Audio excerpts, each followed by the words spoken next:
কারো মৃত্যুর খবর এলে কবর খুঁড়তে ঘোড়া নিয়ে ছুটে যাওয়া কিশোরগঞ্জের ইটনা উপজেলার মনু মিয়া মারা গেছেন।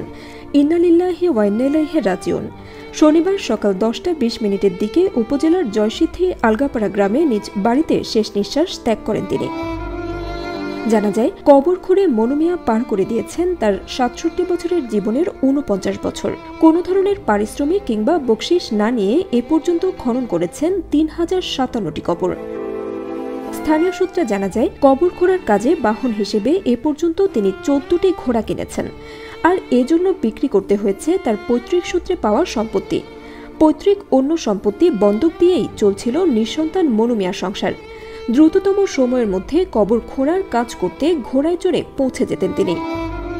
জয়সিদ্ধি ইউনিয়ন পরিষদের প্যানেল চেয়ারম্যান বাহাউদ্দিন ঠাকুর গোরখোদক মনু মিয়ার মৃত্যুর বিষয়টি নিশ্চিত করে গণমাধ্যমকে জানান, ঘোড়ার মৃত্যুর পর থেকেই মনু মিয়া শারীরিকভাবে আরও দুর্বল হয়ে পড়েন। চিকিৎসার শেষে বাড়ি ফিরে এলেও আর আগের মতো হয়ে ওঠেননি। আমরা একজন দয়ার সাগর নিঃস্বার্থ মানুষকে হারালাম। এমন মানুষের অভাব কখনো পূরণ হওয়ার নয়।